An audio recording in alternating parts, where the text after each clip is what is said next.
Hello students. आज का जो हमारा टॉपिक है वो है स्टॉक्स लॉ के बारे में। ठीक है, स्टॉक्स लॉ तो ये स्टॉक्स लॉ क्या कहता है कि हमने जो चीज़ एक्सपीरियंस की है उसकी हम पहले बात कर ले तो क्या होगा कि समझने में इजीली रहेगा कि आप अभी साइकिल चलाते हो स्कूल में या फिर किसी के पास बाइक होगी तो बाइक चलाते हो, तो आपने ये चीज़ नोटिस की होगी कि जब भी आप ज़्यादा स्पीड से बाइक या साइकिल चलाने की कोशिश करते हो तो उतनी ज़्यादा तेज़ी से आपके मुंह के ऊपर हवा लगती है। ठीक है, हेलमेट पहना होगा तो नहीं लगती ऐसा बोलते हो, बट फिर दूसरे पार्ट पर तो लगती है। तो होता क्या है कि आप जितना स्पीड से जाना चाहते हो, ठीक है, उतनी ही तेज से आपके ऊपर हवा लगती है। अब हवा जो होती है वो क्या करती है कि आपका जो मोशन है उसको रेसिस्ट करती है। तो होता क्या है कि हमने एक चीज ऑब्जर्व की है कि जितनी ज़्यादा वेलोसिटी से हम जाना चाहते हैं उतना ही हमको ज़्यादा रेसिस्टिव फोर्स लगेगा। ठीक है, तो इसी चीज के ऊपर से हम एक रेसिस्टिव फोर्स जो लगता है उसको फाइंड करना होता है। बट क्या होगा कि हमारा जो शेप होता है वो तो अनइवन होता है। ठीक है, कुछ एग्जैक्ट हम मेजर नहीं कर पाते। तो होता क्या है कि जो स्टॉक्स है उसने क्या किया था कि स्फियरिकल स्फियरिकल जो शेप होता है, तो ऐसा स्फियरिकल शेप का जो कोई ऑब्जेक्ट होगा वो जब कोई क्या बोलते हैं कि विस्कस मीडियम में मोशन करेगा तो उसके ऊपर कितना रेजिस्टिव फोर्स लगेगा। ठीक है, हम जैसे जा रहे हैं तो एयर में जा रहे हैं तो एयर भी एक विस्कस फ्लूइड ही है। तो होता क्या है कि हमारे ऊपर रेसिस्टिव फोर्स लगता है तो हमारा शेप तो अनइवन है। बट होगा क्या कि जब हम कोई सिमेट्रिकल शेप वाला, सिमेट्रिकल क्यों बोल रहा हूँ क्योंकि यूनिवर्स में सबसे ज्यादा सिमेट्रिकल शेप कोई है तो वो है राउंड स्फीयर। तो होता क्या है कि सिमेट्रिकल शेप का ऑब्जेक्ट लेकर स्टॉक्स ने फाइंड किया कि अगर वो कोई विस्कस मीडियम में मोशन करेगा तो उसके ऊपर कितना रेजिस्टिव फोर्स लगेगा। और उसने जो फॉर्मूला दिया तो रेजिस्टिव फोर्स का वो formula 6 pi eta A we, ये फॉर्मूला उसने दिया है। अब ये फॉर्मूला क्या कहता है उसके बारे में हम देखेंगे और ये फॉर्मूला डिराइव भी करेंगे। बट एक चीज है कि आपको सिलेबस में इसका डेरिवेशन नहीं है। ठीक है, तो यहाँ पर सबसे पहले एक चीज देखो कि ये कोई एक स्फीयरिकल ऑब्जेक्ट है, ये डायरेक्शन में भी वेलोसिटी से मोशन कर रहा है। तो होता क्या है कि ये एयर में मोशन कर रहा है तो एयर का वेलोसिटी हम 0 ले रहे हैं। ठीक है, एयर मोशन में नहीं है। बट क्या होगा कि ये जो ऑब्जेक्ट है वो तो एयर में मोशन कर रहा है, तो उस वजह से क्या होगा कि ये ऑब्जेक्ट के आसपास स्ट्रीमलाइन बनेगी। ठीक है, एयर की। अब ये जो हमने विस्कोसिटी का पहला लेक्चर देखा था उसमें जो लिखा था वो चीज यहाँ पर आ गई। क्या हो रहा है कि यहाँ पर जो लेमिनार बन रहा है, ठीक है, एयर का, तो एयर क्या है, फ्लूइड है, फ्लूइड मोशन करेगा तो वहां पर क्या होता है कि लेमिनार बनता है। तो हो क्या रहा है कि ये जो ऑब्जेक्ट है ये डायरेक्शन में भी वेलोसिटी से जा रहा है, तो ये क्या करेगा कि अपने ऊपर वाले जो लेयर है उसको भी उस डायरेक्शन में ले जाना चाहेगा। अब ये पहले लेयर को ले जाएगा तो पहला लेयर क्या करेगा कि दूसरे लेयर को ले जाना चाहेगा, दूसरा लेयर क्या करेगा तीसरे लेयर को ले जाना चाहेगा, इस तरीके से।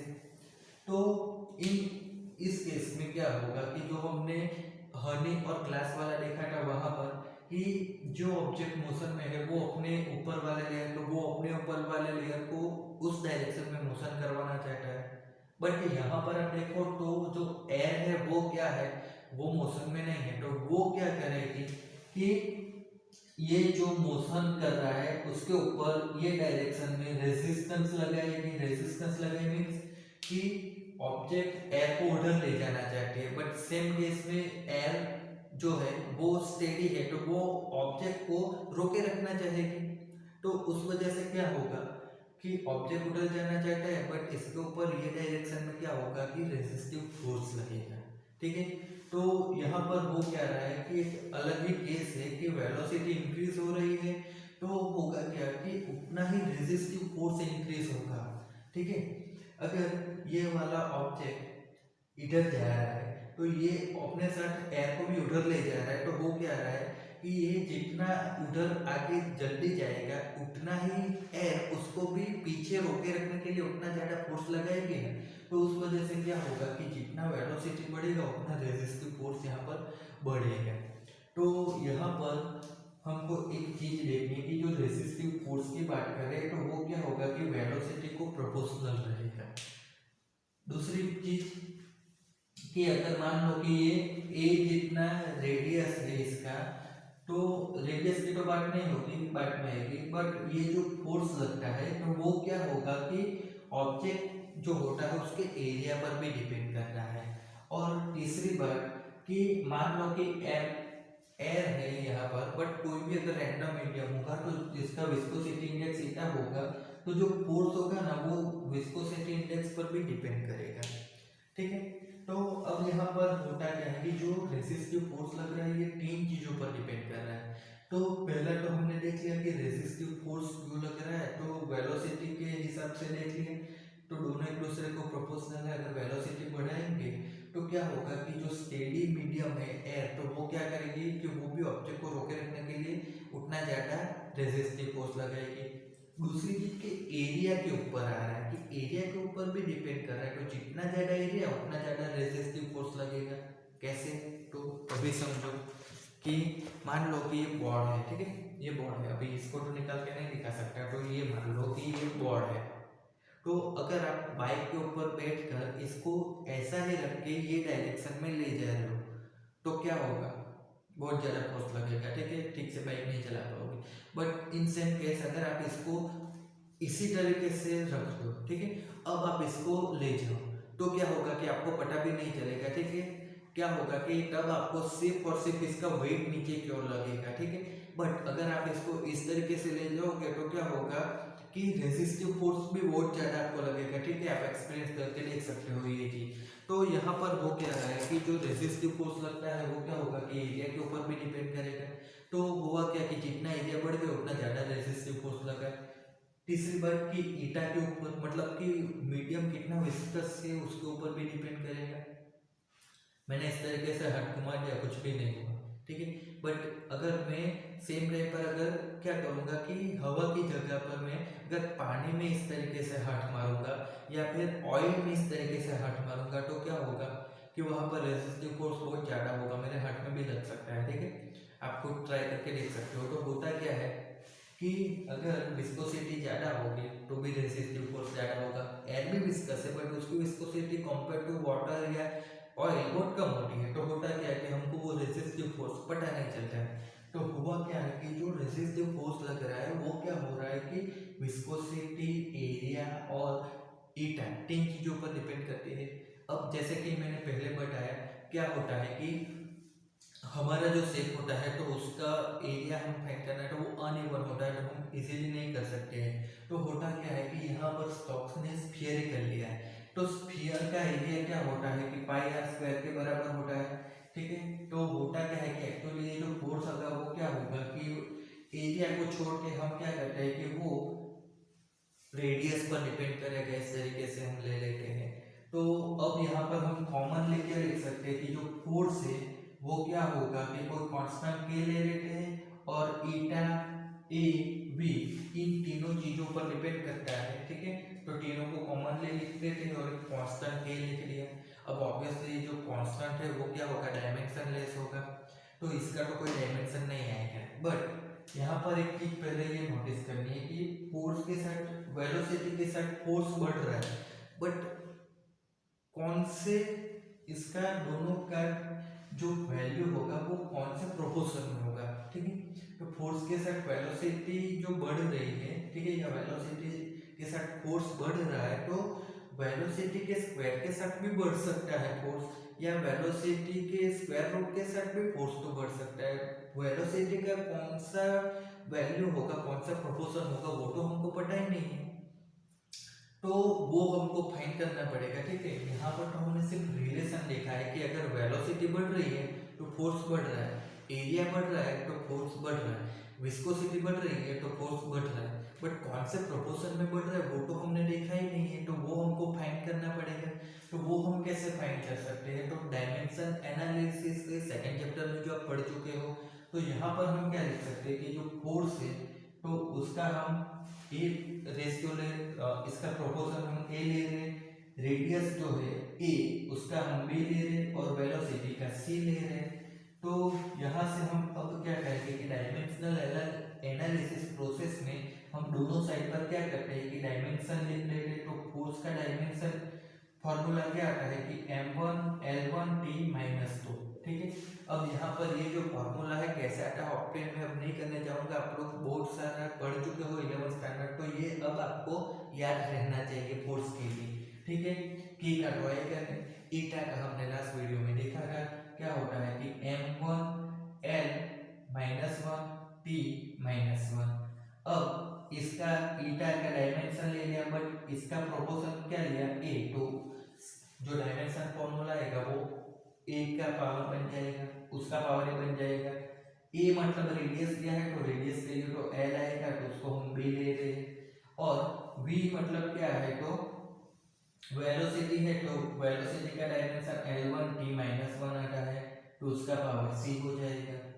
अब हम यहाँ पर क्या करते हैं, तो इधर तो m1 L1 T -2 हो जाएगा, इधर क्या होगा तो m raise to a n raise to -a t raise to -a, ये क्या हो जाएगा तो l रेस टू b, ये क्या हो जाएगा तो n raise to c t raise to -c। तो यहाँ से हमको फॉर्मूला क्या मिलेगा, मतलब ये कॉमन कर दो m n t को, तो m तो 1 टाइम है m raise to a, l raise to क्या है तो -a प्लस b और प्लस c, और t raise to -a -c, इधर m1 L1 T -2। अब हम क्या करेंगे कि m l और t उनके जो पावर है उनको कंपेयर करेंगे, तो m l t, m का पावर क्या हो जाएगा a = 1 आ जाएगा, l में हम देखेंगे तो क्या होगा -a plus b plus c = 1 आएगा, t में क्या हो जाएगा तो -a -c = -2 हो जाएगा। तो यहाँ से देखो तो a की वैल्यू तो हमको डायरेक्टली मिल गई 1, अब ये वैल्यू हम यहाँ पर पुट करेंगे, तो यहाँ पर सबसे पहले क्या होगा a - 2, तो a प्लस c = 2, तो a की वैल्यू 1 है तो c = क्या हो जाएगा 1 आ जाएगा, c a की वैल्यू 1 तो टोटल होके माइनस हो जाएगी तो 1 आ जाएगा। अब a और c की वैल्यू 1 है तो यहाँ पर क्या होगा -1 प्लस b प्लस 1 = 1, तो b = क्या हो जाएगा 1 हो जाएगा। तो तीनों की वैल्यू क्या हो गई a b और c, हमने थीटा a प्रोपोर्शन में है, रेडियस b प्रोपोर्शन में और वेलोसिटी c प्रोपोर्शन में लिया था, तो a b c तीनों की वैल्यू क्या हो गई 1 आई।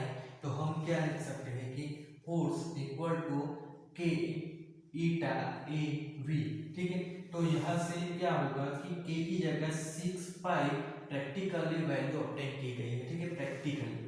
तो फॉर्मूला क्या बन जाएगा k की जगह 6 पाई ईटा a v, इस तरीके से फॉर्मूला बन जाएगा। तो ये फॉर्मूला क्या कहता है कि ईटा जितना कोएफिशिएंट हो और a जितनी रेडियस वाला ऑब्जेक्ट v वेलोसिटी से मोशन कर रहा हो, ठीक है, इसमें तो ईटा जितनी विस्कस मीडियम में, तो उसके ऊपर लगने वाला फोर्स, विस्कस फोर्स भी बोल सकते हो, रेसिस्टिव फोर्स भी बोल सकते हो, क्योंकि दोनों मोशन को रेसिस्ट करते हैं, तो वो force 6 pi eta A we होगा, और इसको स्टोक्स लॉ बोलते हैं, ठीक है। तो स्टोक्स ने ये फॉर्मूला दिया था, ठीक है, कि ए जितनी रेडियस वाला और v वेलोसिटी से मोशन कर रहा ईटा मीडियम में, sorry eta coefficient of viscosity वाले मीडियम में मोशन कर रहा होगा, तो उसके ऊपर 6 पाई ईटा ए वी जितना विस्कस या रेसिस्टिव फोर्स लगेगा। तो ये रेसिस्टिव फोर्स हो गया। अब दूसरा टॉपिक यहाँ पर टर्मिनल वेलोसिटी का आता है। तो टर्मिनल वेलोसिटी क्या होती है कि कोई ऑब्जेक्ट, ठीक है, एग्जाम्पल ले लें कि आपने देखा होगा कि जो बारिश की बूंद होती है, ठीक है, तो वो तो बहुत ऊंचाई से आती है, बहुत ही ऊपर से, तो वहाँ से नीचे आते आते आते तो वो क्या होगी कि उसकी वेलोसिटी बहुत बढ़ जानी चाहिए, क्यों? तो आपको पता होगा कि वो ऊपर से नीचे क्यों आ रही है, ड्यू टू ग्रेविटेशनल फोर्स। अब ग्रेविटेशनल फोर्स की वजह से कोई चीज़ नीचे आ रही है तो वहाँ पर क्या होगा कि उसके ऊपर 9.8 मीटर पर सेकंड के स्क्वायर जितना क्या होगा कि एक्सेलरेशन लगेगा। तो वो एक्सेलरेशन की वजह से उसका वेलोसिटी पर सेकंड, इसको 9.8 छोड़ के 10 ले ले तो पर सेकंड उसकी वेलोसिटी 10 जितनी बढ़ जानी चाहिए। तो ऊपर से नीचे आते वक्त उसको मान लो कि 10 सेकंड का भी टाइम लगा तो क्या हो जाएगा कि 10 इंटू 10 उसकी वेलोसिटी क्या हो जाएगी 100 मीटर पर सेकंड। 100 मीटर पर सेकंड की वेलोसिटी वाली कोई चीज अगर हमसे टकराएगी तो क्या होगा, दर्द होगा और क्या। ठीक है, तो बट ऐसा होता नहीं है। ठीक है, बारिश की बूंदें जब हमको लगती है तो उतना ज़्यादा नहीं होता है। ठीक है, उसकी वेलोसिटी इतनी ज़्यादा होती नहीं है एक्चुअली। तो वो क्यों नहीं होती है, तो वो टर्मिनल वेलोसिटी की वजह से। तो वो चीज़ क्या होती है वही हमको समझना है। ठीक है, तो यहाँ पर होता क्या है कि इसको दिमाग में मान लो कि ये कोई एक बूंद है। ठीक है, अब बूंद को स्फेरिकली क्यों लिया जाता है, तो ये चीज़ हम नेक्स्ट देखेंगे। सरफेस टेंशन वाला भी आएगा कि कोई भी जो मटेरियल होता है तो वो अपने मिनिमम एनर्जी में रहना चाहता है, और मिनिमम एनर्जी कौन से शेप में बनती है, तो वो स्फेरिकल शेप में ही बनती है। ठीक है, तो उस वजह से बारिश की जो बूंद होती है वो क्या होती है कि स्फेरिकल शेप में ली जाती है। अब देखो तो यहाँ पर उसकी वेलोसिटी हम 0 ले रहे हैं। ठीक है, रुका हुआ है, अभी स्टार्ट नहीं किया। तो ये वेलोसिटी 0 है और ये नीचे जाना चाहता है, तो नीचे उसका वेट क्या है mg। वो mg जो उसके वेट है उस वजह से वो नीचे जाना चाहता है। तो नीचे की ओर क्या हो रहा है कि mg जितना वेट वो नीचे लग रहा है। वेट मतलब वन टाइप ऑफ फोर्स। तो ये नीचे वेट लग रहा है, बट ऊपर की ओर क्या होगा कि अप थ्रस्ट भी लगेगा। ठीक है, अप थ्रस्ट। तो ये अप थ्रस्ट क्या होगा वो भी हम देखेंगे। तो चलो देख लेते हैं पहले कि अप थ्रस्ट फोर्स लग रहा है। ठीक है, नीचे वेट फोर्स लग रहा है, ऊपर अप थ्रस्ट फोर्स लग रहा है। तो ये जो अप थ्रस्ट फोर्स है वो क्या होगा कि मान लो कि ये कोई फ्लूइड है।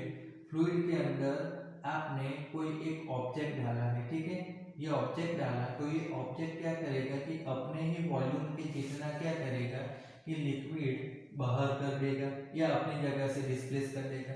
तो होता क्या है कि यहाँ पर जो लिक्विड होगा वो इसके ऊपर की ओर फोर्स लगाएगा, उसको बाहर निकालने के लिए कोशिश करता है। अब ऊपर की ओर फोर्स लगाएगा, उसी को बोलते हैं अप थ्रस्ट फोर्स। किसी चीज को ऊपर उठाने के लिए जो फोर्स लगाते हैं वो अप थ्रस्ट फोर्स। तो होता क्या है कि ये जो ऑब्जेक्ट अपने जितना अपने वॉल्यूम पे जितना क्या करेगा कि फ्लूइड को बाहर निकाल देगा।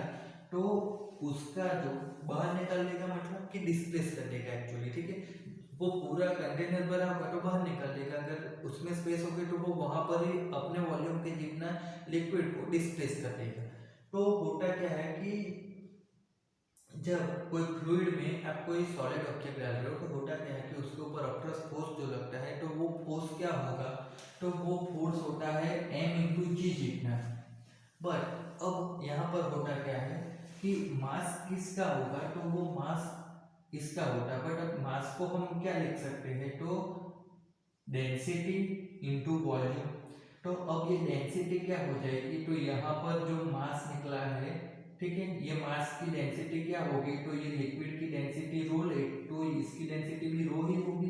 तो रो इंटू वी के बराबर क्या हो जाएगा, इसका मास हो जाएगा इंटू जी कर दो। तो इतना फोर्स जो होता है वो अप थ्रस्ट फोर्स होता है। तो जब भी कोई आप लिक्विड ले लो, ठीक है, कोई एक फ्लूइड ले लो, उसमें कोई दूसरा ऑब्जेक्ट जब आएगा तो उसके ऊपर अप थ्रस्ट फोर्स लगेगा। ठीक है, तो अलग अलग फ्लूइड में भी वो हो सकता है। तो यहाँ पर एयर है और दूसरा वाटर है। तो होता क्या है कि दोनों अलग फ्लूइड है तो एक में दूसरा आया तो उसके ऊपर अप थ्रस्ट फोर्स लगने वाला है। ठीक है, तो वो अप थ्रस्ट फोर्स की वैल्यू क्या होती है, डेंसिटी इंटू वॉल्यूम इंटू जी जी। तो यहाँ पर भी क्या होगा कि एयर में है, ठीक है, ये जो वाटर है वो एयर में होगी। तो एयर एक मीडियम है, वाटर दूसरा मीडियम। तो अभी तो वेलोसिटी 0 है तो क्या होगा कि नीचे वेट लगेगा, ऊपर अप थ्रस्ट फोर्स लगेगा। क्या था वो देख लिया। अब मान लो कि नीचे आया, ठीक है, तो नीचे आया तो mg उतना तो फोर्स नीचे लगेगा ही, तभी वो नीचे आ रहा है। वेट फोर्स ज़्यादा होगा तभी वो नीचे जाएगा। अब वेलोसिटी कुछ v हो गई, तो अगर वेलोसिटी v हो गई तो अब क्या होगा, जब कोई चीज स्टेडी थी तो कुछ नहीं, बट वो रेजिस्ट मोशन में आ जाएगी तो उसके ऊपर क्या होगा, विस्कस फोर्स भी लगेगा जब वो विस्कस मीडियम में मोशन कर रही होगी। तो यहाँ पर अब क्या हो जाएगा कि ऊपर की ओर ऑप्ट्रस फोर्स तो लग ही रहा था, बट साथ साथ क्या होगा, तो विस्कस फोर्स भी लगेगा, एफ है उसको हम, तो ये दोनों फोर्स लगने हो जाएंगे। तो अब भी क्या हो रहा है कि ये जो ड्रॉप है वो नीचे ही आ रहा है। तो इसका रीजन क्या है, नीचे क्यों आ रहा है, तो mg जो नीचे की ओर फोर्स लग रहा है वो ग्रेटर देन क्या है कि विस्कस फोर्स प्लस अपट्रस फोर्स। अब कोई एक केस पर तो क्या हो जाएगा कि ये जो नीचे आ रहा है, ठीक है, तो नीचे जो आ रहा है तो क्या होगा कि ऊपर की ओर लगने वाला फोर्स कौन से है, अपट्रस फोर्स। तो अपट्रस फोर्स में तो क्या होगा कि डेंसिटी वॉल्यूम और जी, तो उसमें तो कोई चेंज ही नहीं हो सकता है, ये ड्रॉप बड़ी नहीं हो जाएगी, ना ही तो उसकी डेंसिटी चेंज हो जाएगी, ना ही तो जी में चेंज होगा। बट अगर वेलोसिटी इंक्रीज हो जाएगी तो साथ में ये फोर्स भी तो इंक्रीज हो जाएगा। तो जैसे जैसे ड्रॉप नीचे आती है तो उसकी तो वेलोसिटी इंक्रीज हो रही है, ठीक है, ड्यू टू ग्रेविटेशनल फोर्स। तो नीचे आ रही है तो वेलोसिटी इंक्रीज हो रही है, तो साथ में क्या होगा कि ये जो विस्कस फोर्स लगता है वो भी इंक्रीज होगा। तो ये वैल्यू अगर इंक्रीज हो रही है तो कोई एक केस पर जाकर क्या हो जाएगा कि जो मास है, सॉरी वेट है, वो नीचे की ओर जो लग रहा है वो वेट, तो वो भी फोर्स है, वो फोर्स क्या हो जाएगा कि विस्कस फोर्स प्लस अपट्रस फोर्स के बराबर हो जाएगा। तो ये जब बराबर हो जाएगा तब क्या होगा कि यहाँ पर जो वेलोसिटी होगी ना वो कांस्टेंट हो जाएगी। तो ये जो कांस्टेंट वेलोसिटी हो जाएगी उसी को बोलते हैं टर्मिनल वेलोसिटी। और क्या होगा कि कोई भी मीडियम में कोई दूसरा मीडियम का ऑब्जेक्ट जब मोशन करेगा तो कोई एक केस में कोई एक मोमेंट पर जाके क्या हो जाएगा कि उसका नीचे की ओर लगने वाला फोर्स और ऊपर की ओर लगने वाला फोर्स, मतलब कि उसके ऊपर लगने वाला फोर्स ही एक्चुअली बैलेंस हो जाएगा। तो यहाँ पर आप देखो तो एक्चुअली क्या हो जाएगा कि जो एफ नेट है वो क्या हो जाएगा जीरो, डेट मीन्स कि ए इक्वल टू जीरो, मतलब कि यहाँ पर एक्सेलरेशन जीरो हो जाएगा। एक्सेलरेशन जीरो हो गया डेट मीन्स कि वेलोसिटी कांस्टेंट हो गई, ठीक है। अब एक्सेलरेशन जीरो मतलब वेलोसिटी जीरो ऐसा मत समझना, ठीक है। एक्सेलरेशन का मतलब होता है चेंज इन वेलोसिटी। तो अब क्या हो जाएगा कि यहाँ पर आके वेलोसिटी में कोई चेंज नहीं होगा, बट वेलोसिटी तो यहाँ पर जीरो थी, यहाँ से नीचे आ रहे तो वेलोसिटी तो इंक्रीज हो रही थी। तो इंक्रीज होते होते होते यहाँ पर कुछ वेलोसिटी आ गई उसकी, तो ये वेलोसिटी आ गई, तो अब क्या होगा कि एक्सेलरेशन जीरो हो गया, मतलब यहाँ से वेलोसिटी में चेंज नहीं होगा। तो यहाँ पर जो वेलोसिटी हो गई वो फिक्स हो गई, वो नीचे जहाँ तक जाएगा वहाँ तक वो ही वेलोसिटी से ज़्यादा है, इसलिए क्या होगा कि वेलोसिटी बहुत ज़्यादा नहीं बढ़ जाती है नीचे आते हो, ठीक है। तो अब वो वेलोसिटी का फॉर्मूला क्या होगा तो वो हम यहाँ से देखें तो क्या होता है कि m इंटू जी वो क्या होगा, तो विस्कस फोर्स प्लस अपट्रस फोर्स के बराबर होता है, ठीक है। तो यहाँ पर हम देखेंगे कि ये जो ऑब्जेक्ट है तो उसकी हम डेंसिटी रो लेते हैं, ठीक है, और ये एयर में जा रहा है तो एयर की डेंसिटी हम रो लेते हैं, ठीक, सिग्मा लेते हैं, ठीक है। तो होता क्या है कि इसके ऊपर ऑब्जेक्ट जो है, ठीक है, उसकी डेंसिटी रो ली है, जो मीडियम है एयर उसकी डेंसिटी सिग्मा ली है, v वेलोसिटी से नीचे जा रहा है। तो अब जो मास इनटू ग्रेविटेशनल एक्सेलरेशन वो क्या है, वेट है। तो वेट में मास की जगह हम क्या लिख सकते हैं, तो rho into V into g, density into volume, mass की जगह लिख दिया और g as it is. Viscous force का फॉर्मूला तो ये हमने ऑब्टेन किया 6 pi eta A V plus इसकी डेंसिटी रो ले ली, रेडियस ए ले लो, ठीक है, और इसकी वेलोसिटी नीचे की ओर ए ले ली, और ये जो मीडियम है उसका कोएफिशिएंट ऑफ विस्कोसिटी ए ईटा ले लिया है, इसलिए हमको ये फॉर्मूला डायरेक्ट मिल गया। अब अपट्रस फोर्स की बात करें तो अपट्रस फोर्स में क्या होगा कि जो मीडियम होता है, ठीक है, जिसमें ऑब्जेक्ट मोशन मोशन कर रहा है तो उसकी डेंसिटी लेनी है। तो यहाँ पर मीडियम कौन सा है, एयर, उसकी डेंसिटी है सिग्मा, ठीक है। और वॉल्यूम क्या होगा, तो वॉल्यूम तो ऑब्जेक्ट के वॉल्यूम के जितना ही था, ठीक है। जितना वॉल्यूम का ऑब्जेक्ट है उतनी वॉल्यूम का लिक्विड बाहर है, तो वॉल्यूम तो यहाँ पर भी है तो यहाँ पर भी आएगा इनटू सिग्मा बी इंटू जी, इस तरीके से आएगा, ठीक है। अब देखो तो हमको फाइंड करना था टर्मिनल वेलोसिटी, तो वीटी लिखते हैं क्योंकि यहाँ पर क्या हो गया कि वेलोसिटी कांस्टेंट हो गई जिसको टर्मिनल वेलोसिटी बोलते हैं, तो वीटी को सब्जेक्ट बनाना है तो क्या हो जाएगा, तो इधर से इधर लाओ तो क्या हो जाएगा कि वी और जी दोनों कॉमन है तो वी जी हो जाएगा और ये रो माइनस सिग्मा हो जाएगा और नीचे क्या आ जाएगा तो 6 पाई ईटा ए, इस तरीके से आ जाएगा। अब देखो तो यहाँ पर ऑब्जेक्ट स्फेरिकल है तो उसका वॉल्यूम क्या लिख सकते हैं 4/3 पाई ए क्यूब जी और ये है रो माइनस सिग्मा अपन क्या हो जाएगा 6 पाई ईटा ए, तो ए और ये एक बार ए यहाँ से कैंसिल हो जाएगा, पाई पाई कैंसिल हो जाएगा, यहाँ से 2 और यहाँ से 2 कैंसिल होगा तो 3 बचेगा। तो अब देखो ऊपर क्या बचा 2 बचा, इधर से एक बार ए कैंसिल हुआ तो ए स्क्वायर बचा, जी बचा, सिग्मा माइनस रो बचा, नीचे क्या बचेगा तो ये 3 नीचे आ जाएगा तो 3 और 3 9 हो जाएंगे और ईटा बचा। तो ये जो फॉर्मूला है ये टर्मिनल वेलोसिटी का फॉर्मूला होता है, ठीक है। तो आई होप कि आपको आइडिया होगा।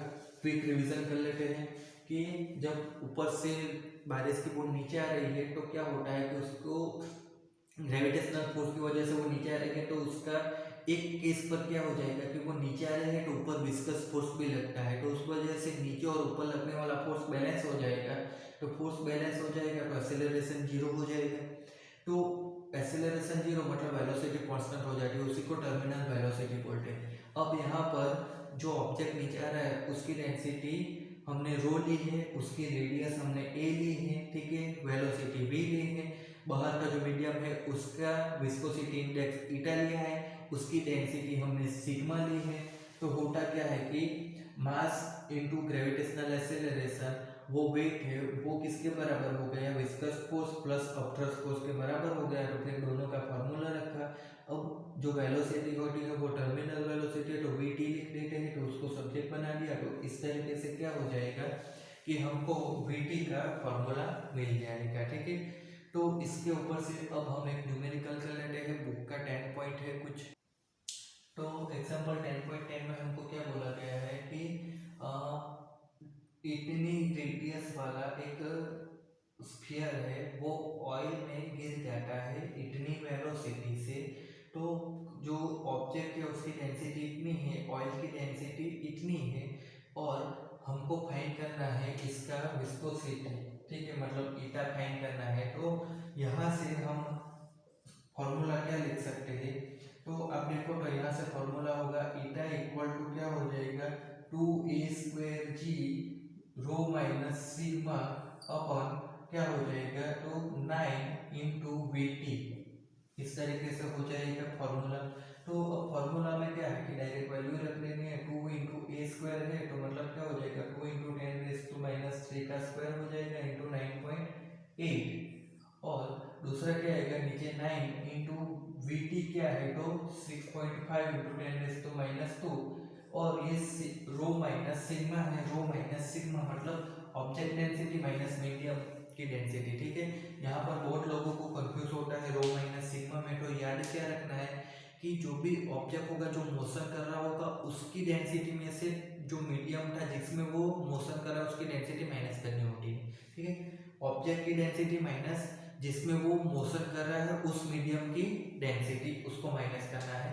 तो 8.9 माइनस 1.5 इंटू 10⁻³ तो यहाँ पर आप इसको सिंप्लीफाई कर दोगे, ठीक है, करना ही पड़ेगा, मैं नहीं करने वाला, तो आंसर आ जाएगा 9.9 इंटू 10⁻⁻1 ईटा है यूनिट आएगा पास्कल इंटू सेकंड, न्यूटन पर मीटर स्क्वायर इंटू सेकंड और बुक में जो लिखा है वो भी आप लिख सकते हो KG into metre inverse second inverse, ठीक है।